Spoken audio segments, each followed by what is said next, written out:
Bien, buenos días. Vamos entonces a comenzar la clase de hoy. Vamos a partir, digamos, con algunos pequeños repasos de lo que estábamos discutiendo y algunos comentarios. Entonces, no sé si hay preguntas de lo que hemos estado discutiendo. En caso, digamos, que tengan, lo pueden escribir por el chat, también pueden dejar el chat activado o pueden hacer preguntas como que. ¿Ok? Entonces, repaso. Entonces estábamos estudiando medios eléctricos.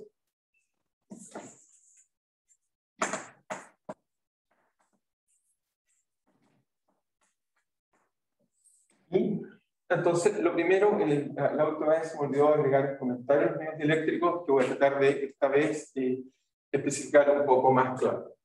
Entonces, ¿qué era lo que estábamos viendo en medios eléctricos? Esencialmente, teníamos medios que tenían una polarización, que ahora simplemente esa polarización la caracterizamos por un epsilon, que les recuerdo que me relaciona simplemente la polarización con la susceptibilidad a través de una constante de susceptibilidad, donde este epsilon es simplemente epsilon 0 más la susceptibilidad del medio.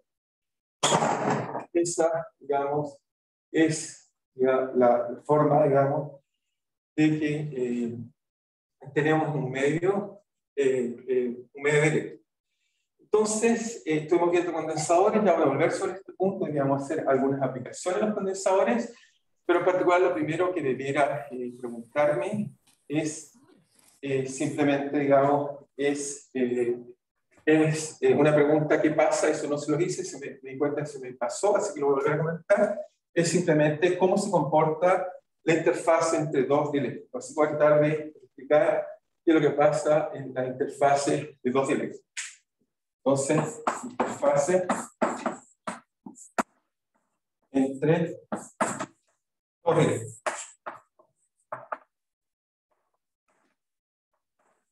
En el video, imagínense, tiene un dieléctrico, vamos a hacer dos colores distintos, tiene un dieléctrico acá, y tiene una constante, llamemos epsilon 1, y tenemos otro dieléctrico acá, constante epsilon 2. Y la pregunta que nos queremos hacer es ¿qué pasa con el campo eléctrico y el vector desplazamiento, que son las cantidades que caracterizan a los dieléctricos? ¿Ok? Entonces, estas cantidades que caracterizan a los dieléctricos, recuerden que son las que se pasan en estas ecuaciones. La divergencia de D igual a la densidad de carga libre, y tenemos que el rotor del campo eléctrico es otro. Entonces, y obviamente tenemos que D y E, en nuestro caso son medios eléctricos, simplemente están relacionados con una constante que es epsilon. Esa es la constante importante que caracteriza eso. Pero cuando tenemos dos medios, uno se pregunta, ¿qué pasa? ¿Cuáles son las reglas que tiene D y E en estos medios distintos? Entonces aquí sería B en el medio 1, D en el medio 2. En principio no debería cambiar mucho, pero como tenemos dos medios eléctricos distintos, podría ocurrir que uno pueda cargar la interfaz, así que eso típicamente puede ocurrir, que en la interfaz además podamos tener una densidad de carga superficial libre. Ok, entonces uno se pregunta, ¿cómo relaciono las constantes de un medio, o las propiedades del campo de un medio, con las propiedades del campo del otro medio? Entonces vamos a ver que esto va a ser útil porque nos va a permitir, particularmente, en el futuro espero que podamos llegar a eso, a estudiar la propagación de, por ejemplo, la luz, y en particular entender qué pasa cuando yo envío un haz de luz sobre, por ejemplo, el agua, y ver lo que llamamos ley de Snell, que es cuando uno ve que se deflecta la luz, la ley de refracción, una ley muy antigua, que incluso hasta los griegos ya se habían dado cuenta de ella, o sea que existía el fenómeno, pero no lo pudieron explicar completamente bien. Entonces, para eso, en el futuro voy a necesitar saber cómo se relacionan los campos de un medio a otro medio. Entonces, para hacer eso, lo que hacemos es usar nuestras ecuaciones y tomar límites apropiados. Entonces, ¿cómo lo hacemos? Entonces, para encontrar una primera relación, lo que hay que hacer es que tomo los dos medios y imagínense que tomo un volumen infinitesimal pequeño, lo dibujo acá, un volumen, y este volumen voy a tomar la peculiaridad de que voy a tomarlo de tal forma que un lado está en un medio, el otro lado tiene el otro medio, y el volumen lo voy a hacer de manera que se contrae y tiende a cero. Es decir, que este volumen tiene un L, entonces tomamos volumen infinitesimal,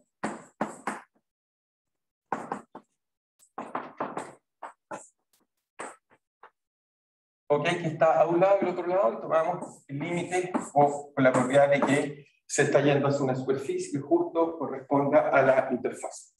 Entonces hacemos eso, y si hacemos eso, entonces, ¿qué nos queda? Bueno, nos queda que, y para eso usamos la primera ley, nos dice que simplemente el flujo, en este caso, o si quieren, como integral de volumen, entonces, digamos que la integral de volumen, si quieren, de la divergencia de D, tiene que ser igual simplemente a la integral de volumen de la densidad de carga por dB. Y acá también dB.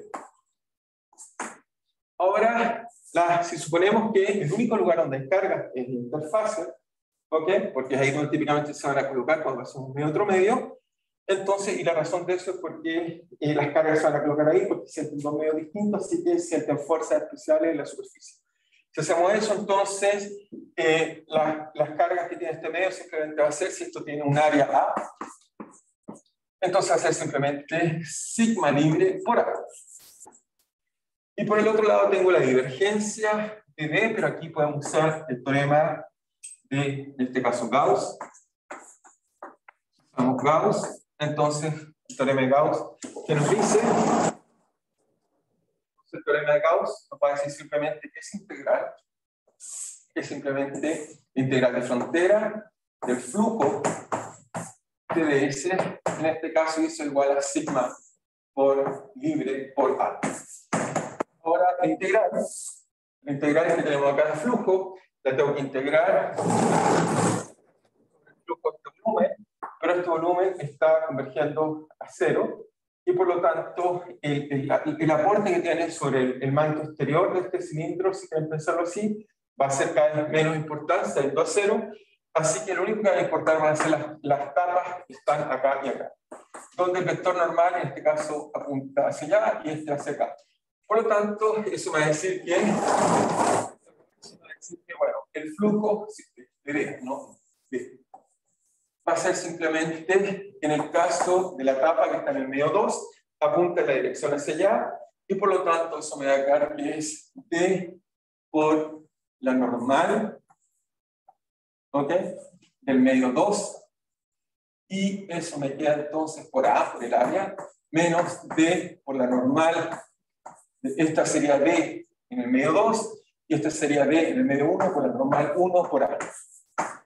Y si se fijan, ¿eso qué es? Bueno, D por la normal es simplemente el vector de desplazamiento, componente 2 por su normal, ¿ok?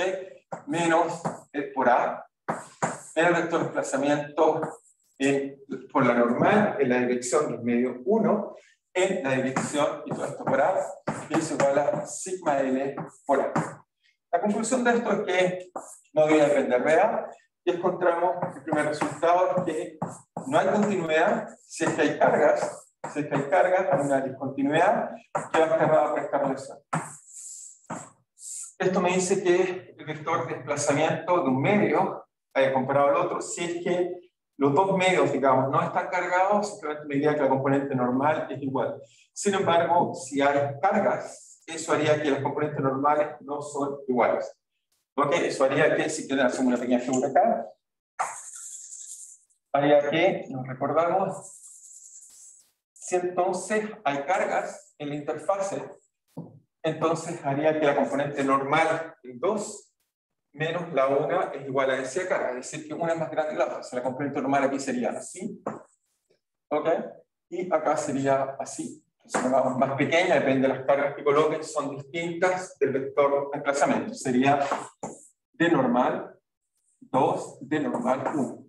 Si es que hay carga. O sea, el hecho de que haya carga hace crecer el desplazamiento. No sé si es claro, no sé si hay alguna duda o estamos bien. Simplemente pueden responder por el chat si estamos bien, si tienen duda o no, pero eso haría que se carguen entre los dos dieléctricos, entonces sean distintos. ¿Ok? ¿Estamos bien? Solo si me confirman por el chat, así voy viendo si está claro o no claro, o si lo que me quieren responder está bien. ¿Cómo quieran? ¿Es claro? Está bien. Muy bien. Entonces, lo que voy a hacer ahora es, pero uno quisiera saber la componente ahora tangencial, con eso es la componente normal y tangencial. Para eso usamos la otra ley. La otra ley, fíjense, vuelvo acá, la otra ley que me queda es el rotor del campo eléctrico. Entonces, para hacer esta segunda ley, lo que voy a hacer es que simplemente voy a tomar ahora, en vez de un volumen, una superficie. Una superficie es, ¿ok? Y esta superficie la voy a hacer con la misma lógica, es decir, voy a tomar una superficie entre los dos medios y la voy a tender, en este caso, si quieren, a cero, pero de tal forma que siempre contenga la interfaz. Esa es la astucia que uno tiene que hacer.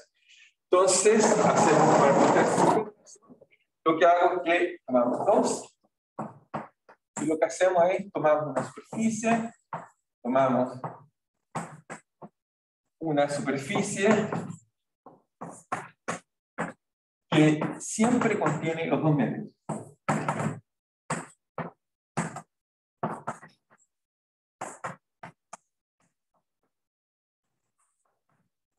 Tomamos una superficie que siempre contiene los dos medios y esta superficie también la hacemos de tal forma que tienda a cero, o sea que tienda, a este caso, a una red.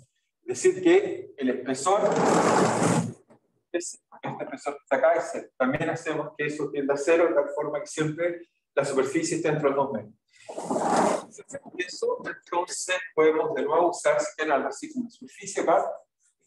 Y lo que hacemos es que usamos ahora esta ley. Nos queda que integral sobre esa superficie del rotor del campo eléctrico, eso es cero.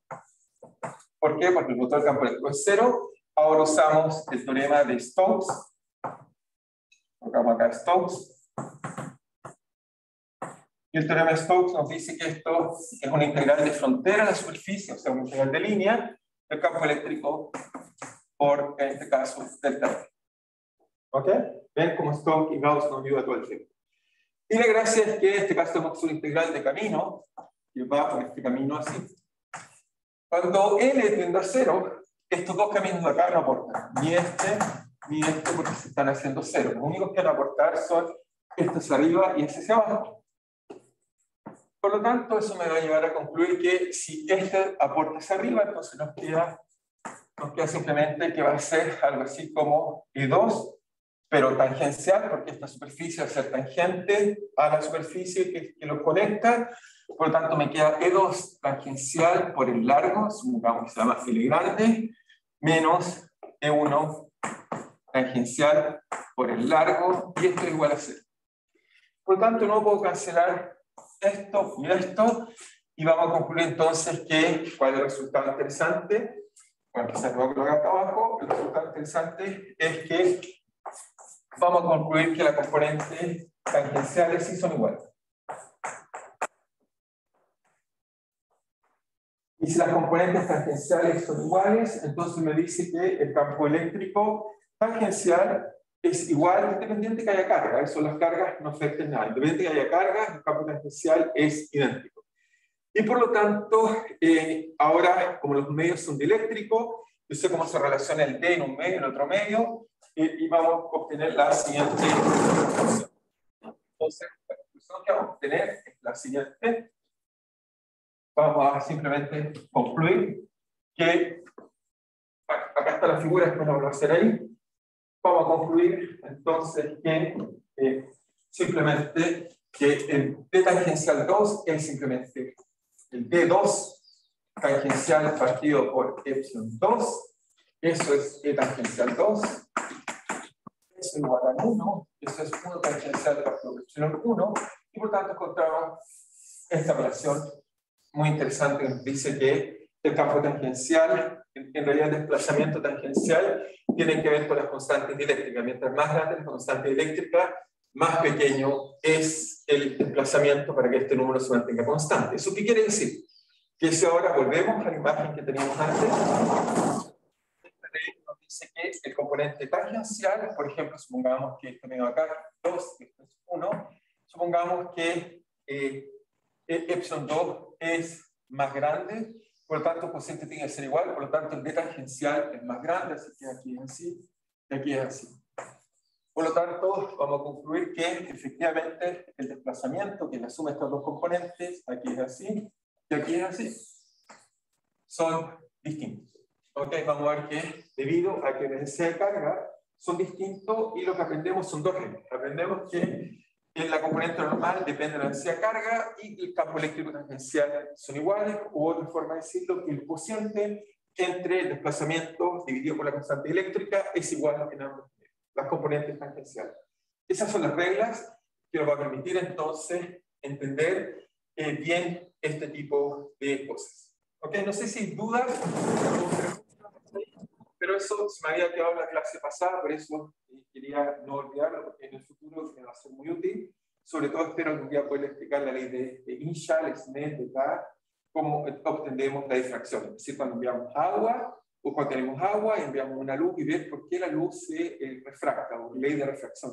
Es un fenómeno bastante extraño que, bueno, espero en el futuro podérselo explicar, y van a ser estas reglas las que me van a permitir explicar cómo funciona y por qué cuando miro el fondo de una piscina me parece que es más pequeño de lo que es. Así que eso va a ser algo interesante en el futuro, así que estas condiciones espero que las guardemos para el futuro. Entonces pregunta, no sé si hay una duda o no, si no volvemos a nuestro condensador. ¿Estamos bien? ¿Sí? ¿Estamos claros? Simplemente voy a cambiar para volverles a colocar el video que me importa. Entonces,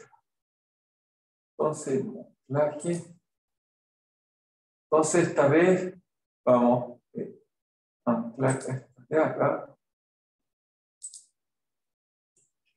¿Ok? Entonces, muy bien. Entonces, ahora deberíamos poder, digamos, ver un video. Voy a yo también anclar apropiadamente la que debo anclar. Ok, y esta la vamos a desanclar. Entonces, perfecto. Entonces, ahora deberían estar viendo a mí. Supongo que está todo claro en casa. Entonces, lo que vamos a ver es simplemente, ok, vamos a recordar lo que estábamos viendo en la clase pasada. Hay dos cosas. Eso era un condensador. Me parece importante que entiendan esta idea de lo que es un condensador. Y la idea de un condensador es simplemente que colocamos dos placas o colocamos dos conductores con carga Q separados por una cierta distancia D. Y lo que hacemos es que si tenemos una batería para una fuente de cargas eléctricas, si cerramos el circuito, vemos ese fenómeno interesante que las cargas se mueven, corriente, que espero haberse pasado el día. Y lo interesante es que vemos que las cargas eléctricas se quedan una frente a la otra, y si yo desconecto la batería, entonces quedan almacenadas las cargas. Eso lo llamamos un condensador, y lo que descubrimos es que hay una cantidad geométrica que lo caracteriza, que es la capacitancia, que es simplemente la carga dividida, en este caso, por el voltaje que tiene el sistema. ¿Ok? Y la gracia con los condensadores, después si tenemos un circuito eléctrico, se lo cerramos entonces hacia acá, podemos ver, por ejemplo, corriente y cosas así que espero prontamente podamos discutir. Entonces, les dije que podían ser muy útiles. Traje dos ejemplos, vamos a ver uno primero, y después vamos a ver otro. Entonces, el ejemplo que tenemos acá es un desfibrilador, que simplemente, bueno, no le puse sonido porque son un poco fuertes, pero lo que vamos a ver es simplemente, en este caso, fíjense, tenemos un corazón que está teniendo problemas, en este caso es de un animal, y lo que hacemos es que, fíjense, está pulsando mal, y con el condensador uno le aplica un desfibrilador, ahí está, se le aplica un voltaje, una corriente enorme, que atraviesa este medio, y eso hace entonces que vuelva a funcionar correctamente. Entonces este ejemplo me parece un ejemplo interesante, útil, porque nos muestra, digamos, cómo podemos en la práctica, digamos, poder usar estos, digamos, condensadores. Entonces vamos a hacer un ejemplo más y después, digamos, voy a volver a discutir entonces un ejemplo más bonito, espero que sea claro, que les ayude a entender un poco mejor. Entonces, aquellos que seguramente en su casa han colocado condensadores, típicamente la imagen de los condensadores son como las que ven ahí, típicamente son cilíndricos, uno tiene simplemente dos conductores, un dieléctrico que los separa, y estábamos haciendo este ejemplo y no alcanzamos a terminar la clase de pasada, así que voy a terminar este ejemplo de por qué los cilindros pueden ser un buen condensador y cuáles pueden ser las utilidades que este tiene en nuestra vida cotidiana. Entonces, vamos a... Okay. Ok, voy a volver acá, voy a volver a activar acá mejor. Entonces, no sé si hasta ahí alguien tiene dudas, si no tomen, espero mostrarles otro ejemplo más que va a ser interesante en clase. No sé si alguien tiene dudas o estamos bien hasta ahí, supongo que eso parece ser relativamente simple, digamos. Entonces vamos a mostrar, ok, ahí está. Entonces voy a terminar este ejemplo que estábamos viendo, no sé si hay duda o pregunta, ¿estamos claros hasta ahí? ¿Estamos claros? Solo por verificar que estamos bien. ¿Estamos bien? Ok, muchas gracias. Entonces, el ejemplo, voy a tener este ejemplo que estábamos la semana pasada. ¿Y por qué son tan útiles los condensadores cilíndricos a diferencia de las placas? Las placas estaban bien, vimos que eso dependía simplemente de la capacitancia, que habíamos dicho que era simplemente la carga partido por el voltaje que se genera entre estos dos conductores. En general, si eran dos placas, era muy simple, era proporcional a la constante eléctrica, por lo tanto, sería una constante eléctrica de mejor calidad, era un mejor condensador, era proporcional a las áreas, eso tenía que ver con la capacidad de colocar cargas y dividido por la distancia entre ellos. Entonces, pero vamos a hacer este ejemplo, que era un poco más extraño. ¿Por qué colocar cilindros? Y muchos condensadores van a ver que tienen esta forma en el mercado. ¿No? ¿Por qué usamos cilindros? Bueno, la razón de eso fue que les dije que para hacer esto nos pusimos a calcular. Como fue lo que hicimos, fue simplemente uno tiene que suponer que hay cargas y supusimos que había una densidad de carga constante, sigma, y acá menos sigma. Y lo que hicimos fue simplemente colocar un cilindro imaginario al interior, y sabíamos que el campo eléctrico, usando la ley de Gauss, el campo eléctrico simplemente ese cilindro, llevarlo así como sigma, partido por 2pi, habíamos dicho epsilon, si epsilon es la constante eléctrica en medio, epsilon, y habíamos dicho que caía como ρ unitario partido por ρ. Entonces de aquí simplemente vimos que esto era menos la derivada de la potencial con respecto a ρ, es usado en coordenadas cilíndricas, ¿ok? Y lo que calculamos de ahí fue que el potencial, simplemente para que me venga constante, nos da sigma partido por 2pi epsilon y nos da logaritmo de ρ. Y ahora si quiero yo calcular la diferencia de voltaje, porque tengo que calcular la diferencia de voltaje entre A y B, lo que hay que hacer entonces, y un signo menos acá, la diferencia de voltaje entre A y B, entonces evaluar esto entre A y B. Y por lo tanto, esto nos da que la diferencia de voltaje es simplemente menos sigma partido por 2pi epsilon 0 log de B menos log de A, usamos las propiedades del logaritmo y eso nos queda que la resta del logaritmo del cociente del logaritmo y por lo tanto nos daba ese voltaje que estaba ahí. Y aquí viene la idea interesante entonces es que la capacitancia era la carga y para eso supusimos algunas cosas, supusimos aquí qué cosas era que esto tiene un largo L, entonces esto tiene un largo L, y por lo tanto la carga que teníamos es sigma por 2pi A por L, eso me da el volumen, la superficie del cilindro, eso es la carga, por la densidad de carga, me da la carga total, y eso además lo dividimos ahora por la diferencia de voltaje, y nos da que sigma, ¿ok?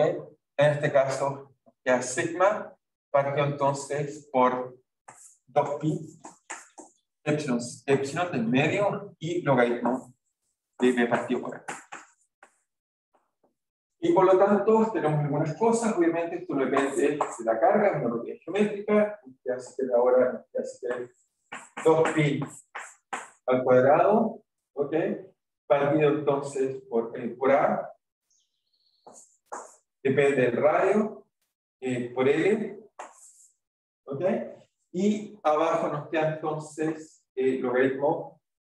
Hay algo que no aparece, hay una cosa dimensional que no está bien, voy a checar si está bien porque me parece que está tomando dimensiones de área y debería tener dimensiones de longitud. Creo que me equivoqué en algún factor. Aquí había el campo eléctrico un A, hay una ahí, una aquí, una aquí, y entonces hay una aquí, y esto no depende de A. Ahí sí. Entonces nos da este resultado. ¿Y esto qué dice? Ahora sí tratemos de entender por qué este caso es interesante. Bueno, nos dice primero que nada que la capacitancia de un 2 cilindros, como la mayor parte de los condensadores que la gente compra, tienen la gracia de que dependen fuertemente y muy fuertemente de la linealidad.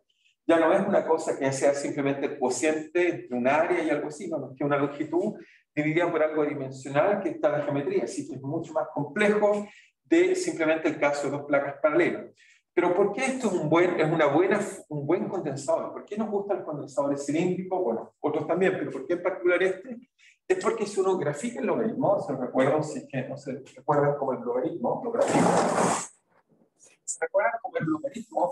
Entonces, uno tiene una función bastante no lineal que satura muy lentamente, la función que más lento será infinito, pero que diverge. ¿Ok? Como función simple. Entonces, vemos que el logaritmo de cuando es 1, Profe, ¿sí? creo que en el resultado final le falta un épsilon. Sí, abajo. Acá, sí, perdón. Falta, tienes razón, un épsilon acá. Muchas gracias. Sí, sí, tiene que haber un épsilon. Obviamente, recuerden esto que nos dice. Dice que mientras más grande es el medio dieléctrico que le coloque, mientras el medio que los aísla es mejor, entonces la capacidad es mayor. Y eso hace que si tomas un condensador, si tomas cualquier circuito eléctrico, vas a descubrir que hay un material ceroso al interior. Es como una cera que lo que hace es que el épsilon sea bastante alto. ¿Okay? Así que ocupamos ese tipo de materiales o algunos como resinas que tienen constante eléctrica muy alta para hacer que sea un buen condensador. Lo que queremos hacer en muchos circuitos es tener mucha carga en un espacio lo más chiquitito posible. Ahora, lo otro interesante, LL, bueno, eso es lineal, por supuesto, si es grande, está bien, largo, va a crecer con eso, pero lo importante es este cociente. Fíjense que es el logaritmo de B partido por A. Cuando A es igual a,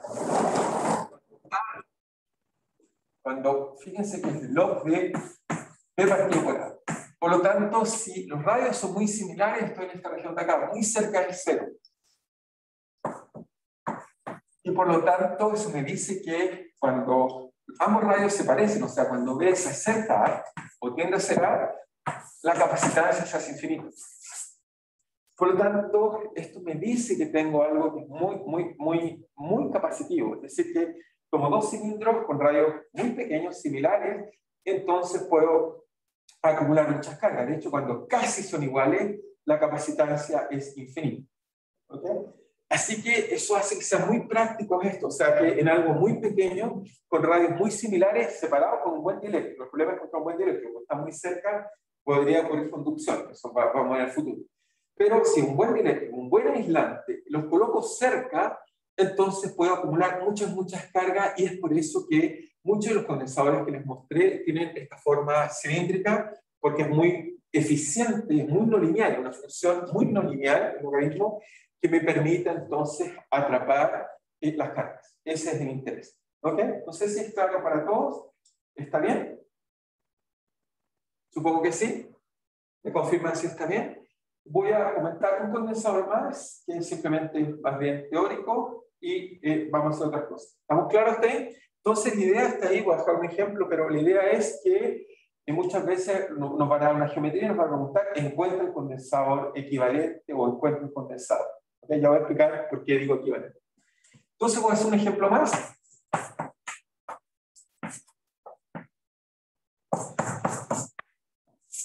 Este es un ejemplo más bien teórico, condensador de un solo conductor.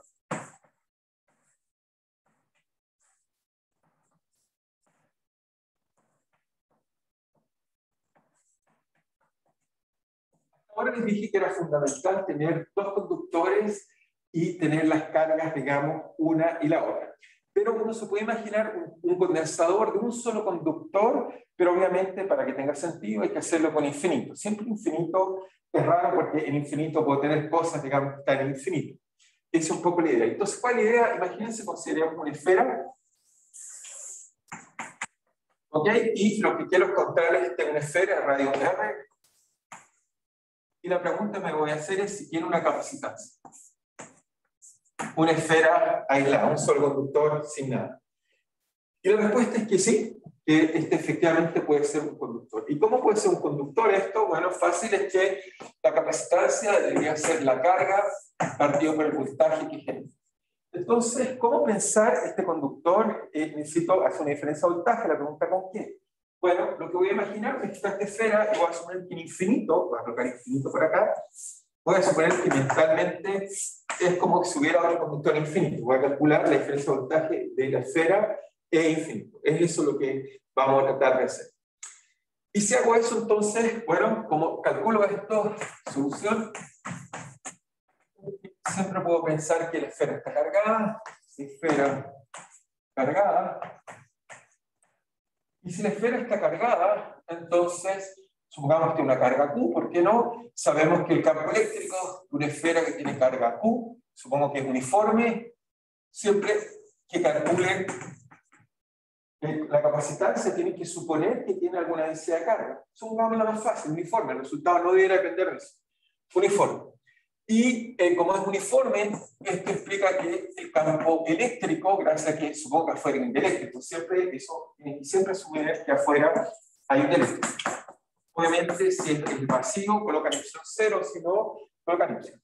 Entonces, el campo eléctrico, una esfera, el campo eléctrico E va simplemente a ser Q partido por 4 pi epsilon R al cuadrado por R unitario. Eso es el campo eléctrico fuera de la esfera. Al interior, puedo suponer que un casquete esférico, un continuo, va a cambiar, pero solo me interesan afuera.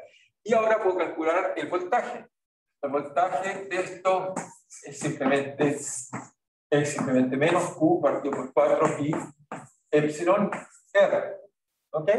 Y por lo tanto, la diferencia de voltaje entre el punto, entre la superficie de ese voltaje en R infinito,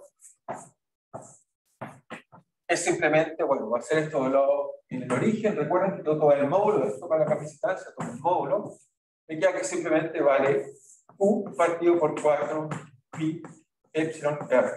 ¿Ok? En infinito, obviamente, el voltaje vale 0, por lo tanto vale eso, y luego encontramos que la capacitancia de una esfera de radio R vale Q partido por la diferencia de voltaje, que vale Q partido por 4 pi epsilon R.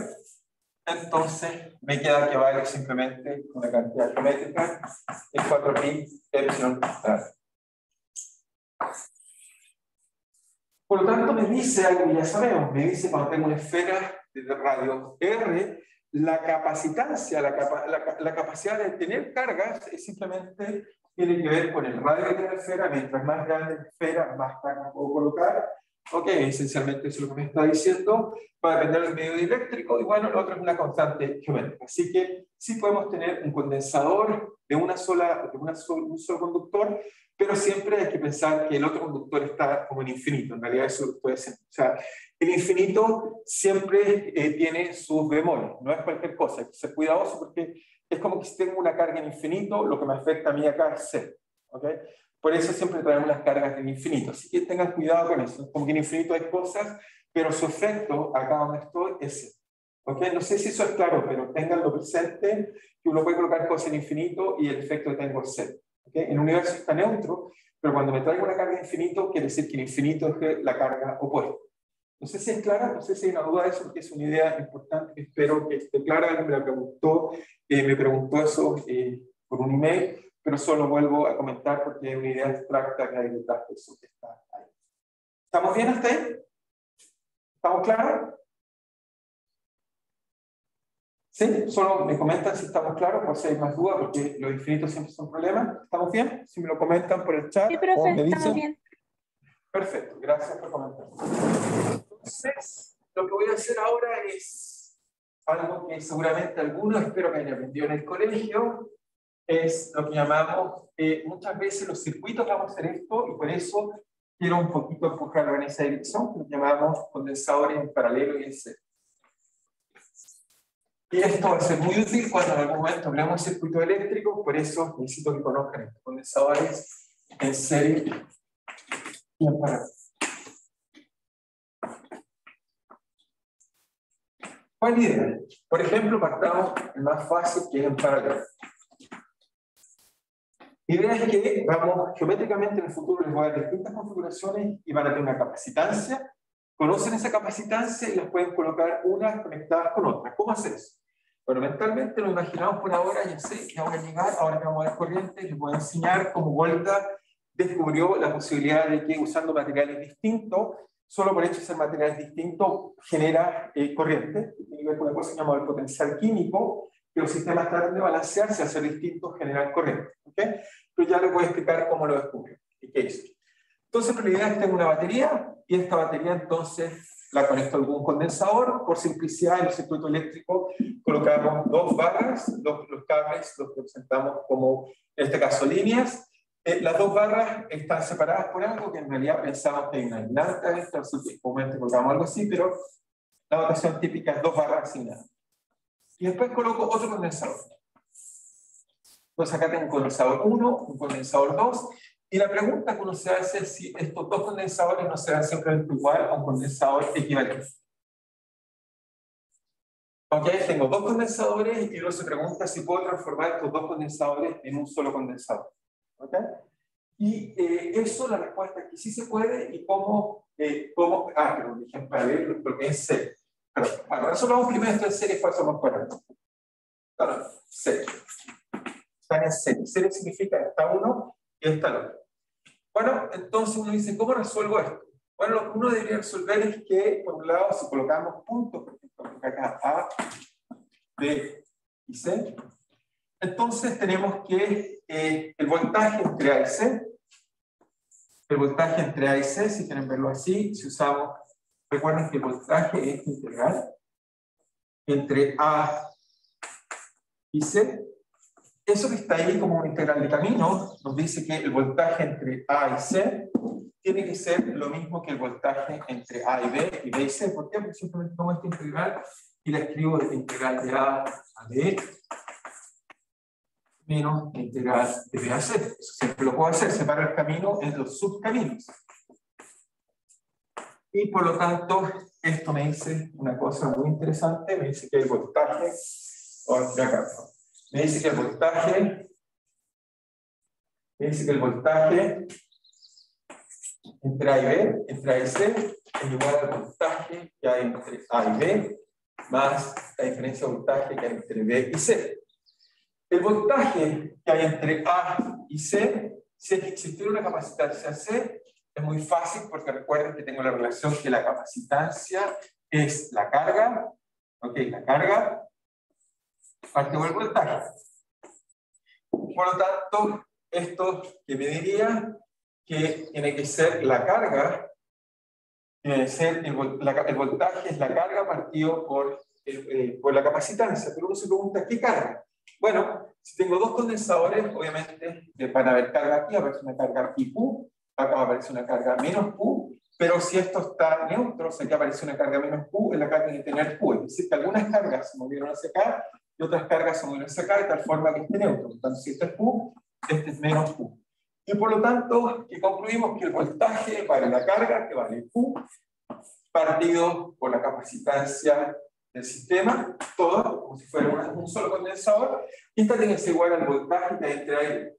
Pero el voltaje que hay entre A y B es simplemente su carga partido por su capacitancia, más la carga partido por la capacitancia del segundo, es el voltaje entre B y C.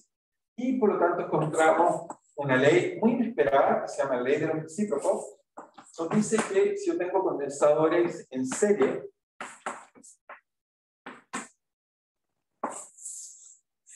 nos dice que la capacitancia efectiva es la suma de los inversos de las capacitancias. ¿Okay? Eso es bastante contraintuitivo. ¿Eso qué significa? Esto se llama suma de los recíprocos.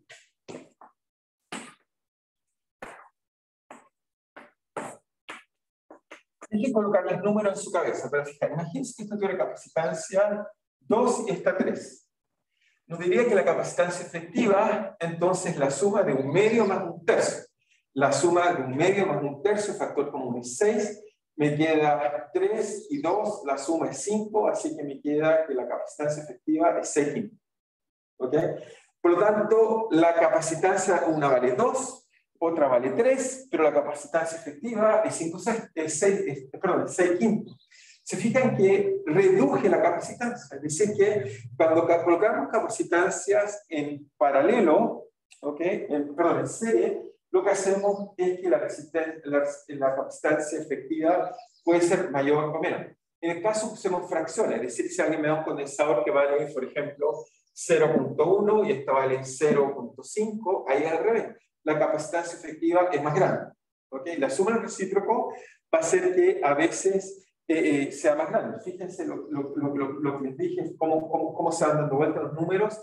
Así que la utilidad de tener capacitancia en serie es que a veces uno, naturaleza, tiene ciertas capacitancias. Si hoy, por ejemplo, un lugar que venden condensadores, no los tienen todos, pero yo en mi circuito necesito un número muy preciso. Entonces uno dice, ¿cómo lo puedo lograr? Y uno lo logra simplemente a través de hacer trucos como, por ejemplo, colocar los condensadores apropiados en un paralelo o en serie, tal forma de generar el condensador que requiero. Por ejemplo, el fibrador que les mostré, necesito colocar un condensador muy particular y por lo tanto requiero a veces astutamente colocarlo en serie, en paralelo, para obtener el resultado que uno quiere. Es decir, que no es que yo voy al lugar y le digo, deme una capacitancia de 3/4 de pi. Me va a decir que no hay. Fará. Entonces yo le tengo que decir, ya, deme tantas de estas y tantas de esta otra, las sumo apropiadamente y con eso puedo construir una capacitancia efectiva que es la que necesito para realizar, por ejemplo, un circuito determinado o algo que quiero hacer. Así que no es solo por jugar este tipo de cosas, es porque en realidad tenemos ciertos tipos de capacitancias y en la práctica con ellas puedo construir cualquier otra si soy astuto en el área. Así que esa es la idea importante. Entonces, eso en serie. Ahora veamos en paralelo, vamos a descubrir otra ley y con eso entonces podemos construir cualquier capacitancia cuando estemos enfrentados a resolver un problema en particular. Así que hay que usar esa astucia de saber sumar y vuelvo a insistir, y por eso el circuito eléctrico de autonomía está lleno de elementos, porque uno quiere hacer, no existe simplemente que yo deseo, hay lo que hay y con lo que hay construyo lo que yo deseo. Así que ese es el mensaje, espero que aprendan cómo uno hace la práctica de circuitos eléctricos, lo que uno requiere. Entonces, ahora lo que vamos a hacer es verlo en serio. De todas maneras, si alguien tiene dudas, me dice de todas maneras. Esto es bastante simple, pero la utilidad que tiene práctica cuando uno diseña circuitos eléctricos es muy, muy útil. Entonces, ahora me falta el paralelo. A ver si hagamos el paralelo.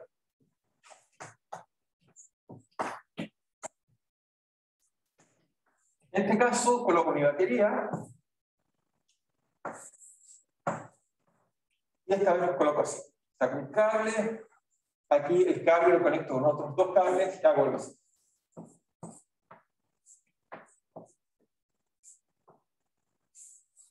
Y esta tiene capacitancia 1 y esta tiene capacitancia 2. A uno le gustaría saber cuál es el circuito o la capacitancia equivalente.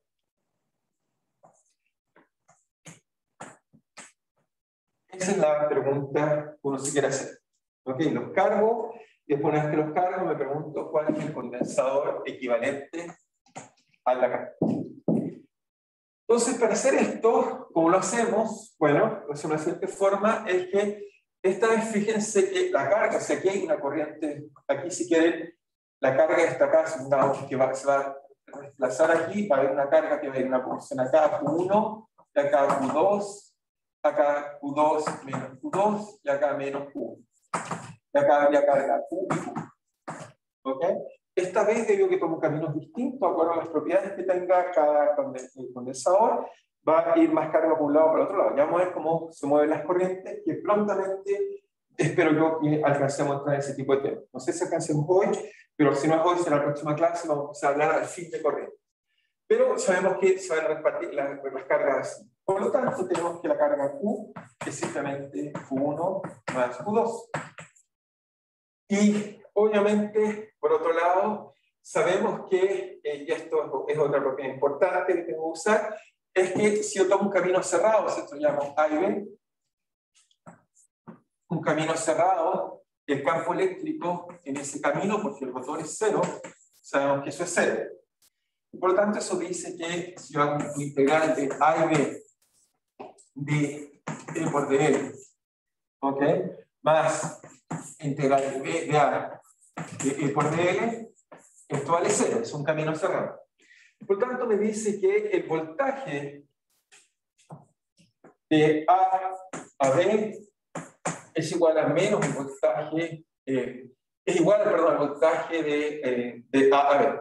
Cosa que la suma, entonces el voltaje de A a B más el voltaje de B a A es 0, por lo tanto, si lo saco hacia acá, me queda B. Ahí sí. ¿Okay? La suma de esos voltajes es 0. Por lo tanto, eso quiere decir que son iguales. Y eso entonces, esta propiedad y esta propiedad me permiten concluir lo siguiente. Me permiten encontrar que la carga que vale en principio es la carga Q, debería valer simplemente ¿qué cosa? La capacitancia por la diferencia de voltaje es igual a la carga 1, pero la carga 1 más la carga 2, eso es simplemente, la carga 1 va a ser simplemente la capacitancia que tiene por el voltaje que tiene, más la capacitancia 2 por el voltaje que tiene. Ambos voltajes son iguales, tienen distintos signos, pero no olviden que en las capacitancias va solo el módulo, aquí va el módulo. Por lo tanto, se cancela y encontramos que la capacitancia equivalente es la suma de las capacitancias. Así encontramos esta propiedad entretenida que si yo quiero, por ejemplo, tener una capacitancia de 3 farad, lo puedo construir con una capacitancia de 1 farad más otra de 2 farad, las coloco en serie, o sea, perdón, en paralelo, y al colocarlas en paralelo, la capacitancia efectiva es la suma, así que se suma. Así que esta es la ley, esta es la ley de condensadores en paralelo.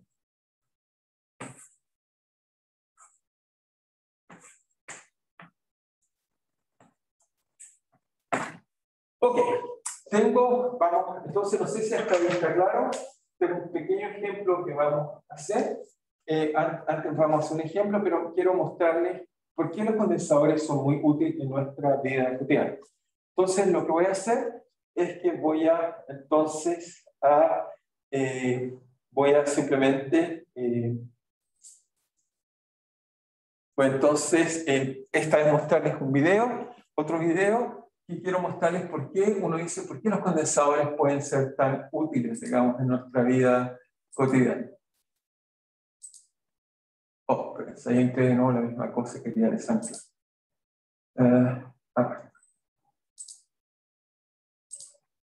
Ok, entonces, ¿qué es lo que quiero anclar para que lo veamos bien? Es lo siguiente. Voy a esta vez colocar sonido, espero que no haya mucha interferencia. ¿Que no? ¿Que no?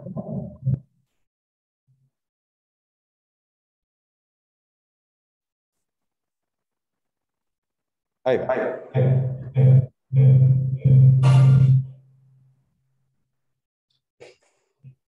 Vamos a hablar de dos tipos de táctiles que se tienen los dispositivos que manejamos hoy día. Esto a lo mejor hace 5 o 6 años. Solo un segundo, ya voy a arreglar. Entonces, lo que vamos a hacer es... Ahora sí debería funcionar bien. ¿Me escuchan? ¿Me escuchan? Sí, con eco. Ok, entonces... Okay.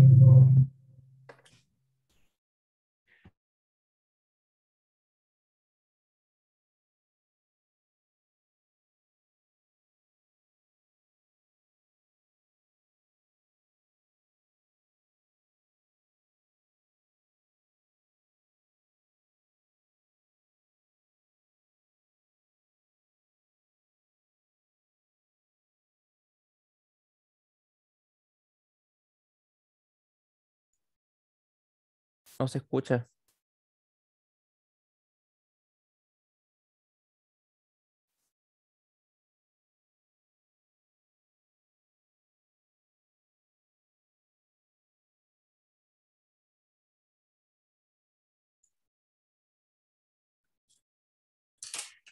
Aún no se escucha.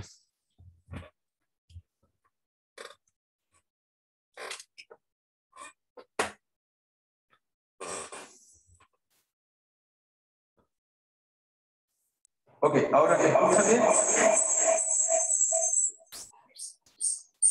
Ahora sí me escuchan normal. Supongo que ahora estamos normal. ¿Sí? ¿Me escuchan bien? Ahí sí. Ahí sí, entonces yo explico. Entonces lo que tenemos acá es simplemente van a explicar cómo funcionan las pantallas resistivas y las pantallas táctiles de su teléfono. Estas son pantallas resistivas, ese es táctil, voy a tratar de explicar cómo funcionan. Entonces, la idea esencialmente es cómo funcionan estas pantallas touch que nos gusta utilizar.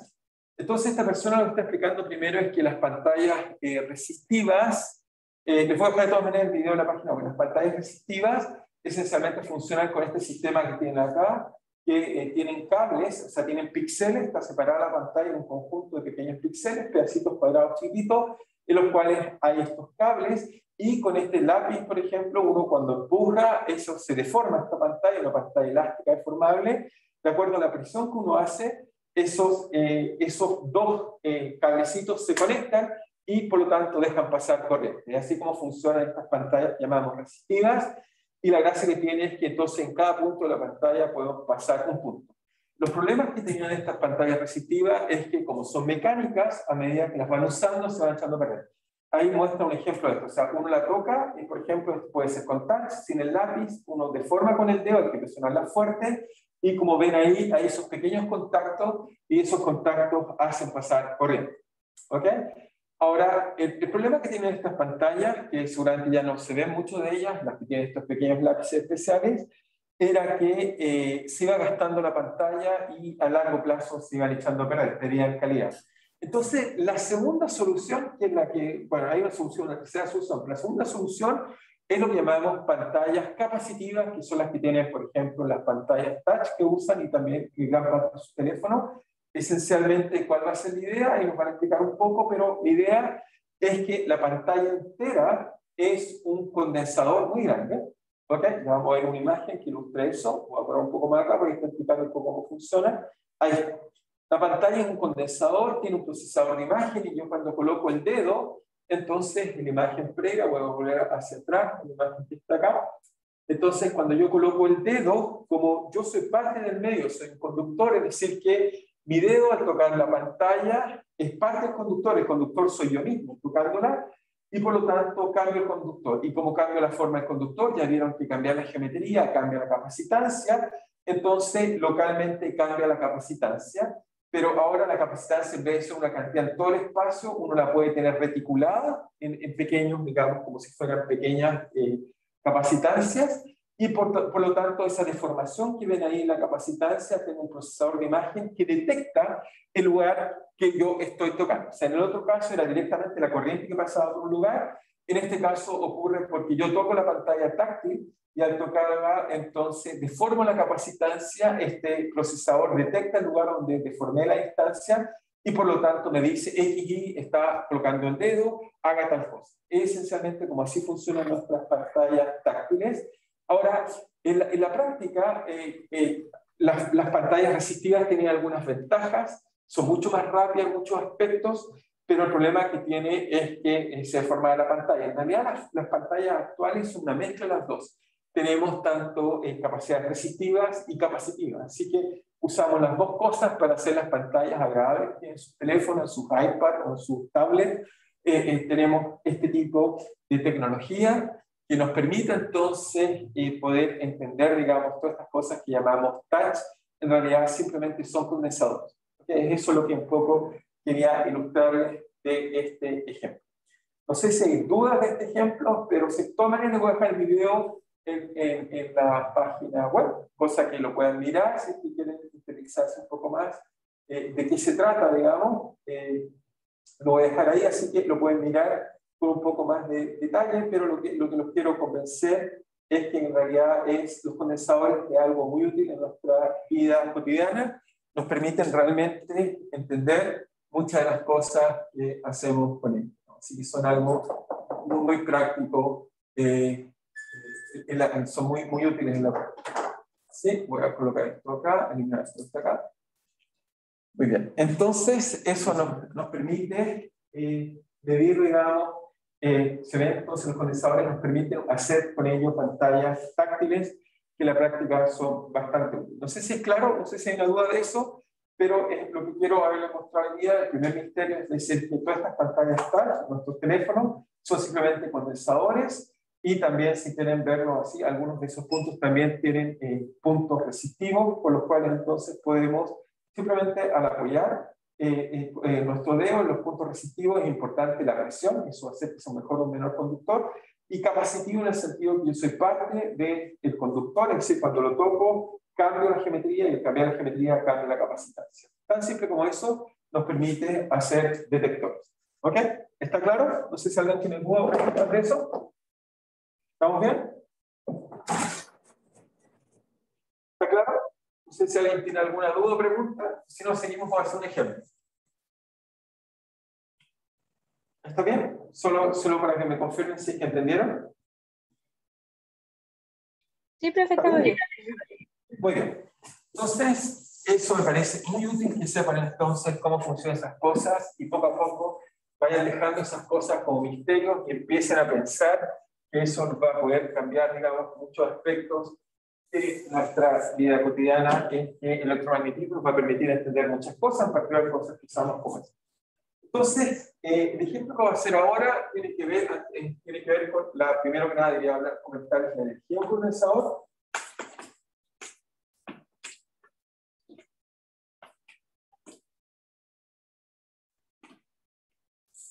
Entonces, un condensador, teníamos dos conductores, un dieléctrico, carga Q y menos Q, y sabíamos que la capacitancia era la carga partido por la diferencia de voltaje. Entonces, ya sabíamos también que la energía valía un medio de la integral de qué cosa la densidad de carga por el voltaje. Por lo tanto, en nuestro caso, un condensador, eso simplemente nos va a decir que esto da como la carga al cuadrado, dividido por 2 por el voltaje. ¿Por qué puse la carga al cuadrado? Es la carga, perdón, por el voltaje, y eso nos queda así.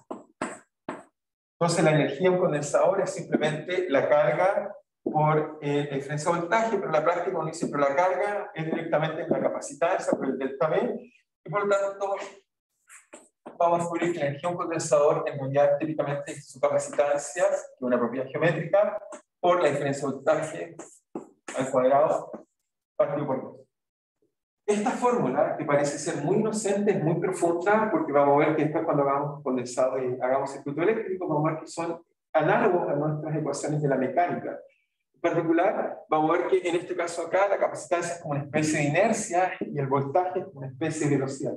Vamos a poder hacer osciladores armónicos, vamos a poder hacer muchas cosas entretenidas con ellas, y en particular lo importante es entender este caso acá, que la energía de un condensador va como su capacitancia multiplicada por el voltaje al cuadrado, o también, si en este caso en vez de reemplazar la carga, reemplazamos el voltaje, entonces en este caso nos queda que va como la carga al cuadrado, aquí por 2 veces la capacitancia. Ambas fórmulas son equivalentes. La primera va a ser mucho más útil para interpretar muchos problemas. Vamos a ver realmente que la primera, vamos a hacer una pequeña observación. El primer caso es que la energía es como la energía cinética. Haciendo analogías, ya la vamos a entender en el futuro, pero nos va a dar exactamente ese mismo tipo de cosas. Entonces, observación, energía similar, o se puede interpretar, análoga, energía cinética. Digo esto porque en el futuro realmente puedo mostrar que voy a poder construir osciladores, ecuaciones de Newton, etcétera, con circuitos eléctricos, y eso va a ser muy útil en la vida, digamos, de práctica para resolver cosas, escribir ecuaciones diferenciales, y poder usar, digamos, los computadores para calcular, los circuitos para calcular. Vamos a ver que eso va a ser gracias a este tipo de expresiones como esta. Entonces, voy a hacer un ejemplo más, para un poco ilustrarles cómo funcionan las cosas. Este va a ser el último ejemplo que voy a hacer, y de ahí en adelante vamos a estudiar corrientes. Porque vamos a empezar a hacer una cosa entretenida. Entonces voy a al menos enunciar el problema y vamos a llegar hasta donde podamos llegar. No sé si. Entonces primero anuncio el problema porque es interesante. Entonces, ejemplo. El ejemplo que va a ser es un ejemplo muy simple, pero tiene que ver, imagínense, tienen una placa. Ok, debajo hay otra placa. Y lo que voy a hacer es que la mitad de la placa la voy a llenar, la mitad de la placa la voy a llenar condensado con un medio dieléctrico y la otra no. Es decir, que la mitad de acá coloco un dieléctrico de constante epsilon 1, voy a suponer que hacia acá, en medio, tiene una constante eléctrica epsilon 2. Entonces voy a suponer que este sistema tiene esa carga sigma, este tiene menos sigma, un condensador, es decir, que coloco un condensador y coloco dos dieléctricos, eso es lo que estoy haciendo en la práctica. Voy a suponer que las dimensiones de esto, por ejemplo, vale acá, quizás voy a usar otro color, la dimensión de acá vale n,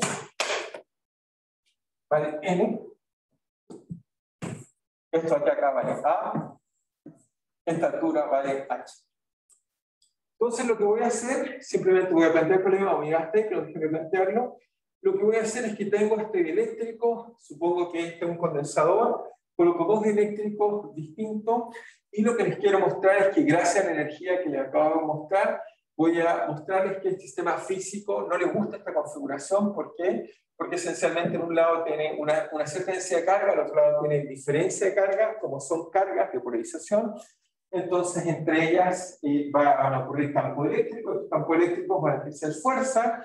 Y lo que les voy a mostrar es que el resultado de usando energía, vamos a concluir que este sistema, de acuerdo con la constante eléctrica, va a tratar de moverse. ¿Okay? Va a haber una fuerza que el sistema trata de, en realidad, apantallar las cargas, y ese apantallamiento va a hacer que este dieléctrico se mueva. Entonces, eso vamos a hacer en la próxima clase. Voy a resolver eso y vamos a empezar a estudiar también corriente, así que empieza un poco si quieren mirar eso. Y lo otro que quiero decir también importante, ya se lo escribí, pero se lo vuelvo a decir, este miércoles vamos a volver a hacer un ejercicio optativo. Voy a seguir haciendo ejercicios optativos solo porque me preocupa que estén estudiando. No quiero que algunos dejen de estudiar. De todas maneras, los que no quieren dar, no lo dan, no hay ningún problema, pero eso por lo menos me deja tranquilo de que estoy tratando de estimular a que sigan estudiando. Creo que es algo que es importante. ¿Ok? Así que este miércoles hay otro ejercicio y mantendré eso mientras, digamos, sienta que no los vea y no sepa cómo están estudiando. ¿Okay? No sé si hay preguntas de eso o estamos claros. De todas maneras, que claro el problema, no sé si estamos bien, no sé si hay alguna duda. ¿O estamos claros? Por mi parte no hay dudas, profesor. Muy bien. Entonces, si no hay dudas, cualquiera, vamos a dejar entonces esto hasta ahí, pero insisto, vamos a tratar de entender este problema bonito, y la próxima clase al fin vamos a hacer algo un poco distinto, vamos a empezar a estudiar corrientes. Las corrientes va a ser algo muy entretenido, no solo porque entender que los electrones se mueven y vamos a ir haciendo circuitos, sino que vamos a introducir conceptos importantes como la resistencia, sino que eso nos va a permitir descubrir nuevos fenómenos físicos como el magnetismo. Vamos a ver que está íntimamente relacionado a las corrientes, así que vamos a ir descubriendo nuevos elementos. Así que los llamo a que no dejen de estudiar porque vamos avanzando, muchos conceptos se van a ir colocando uno al lado del otro, así que no dejen de estudiar.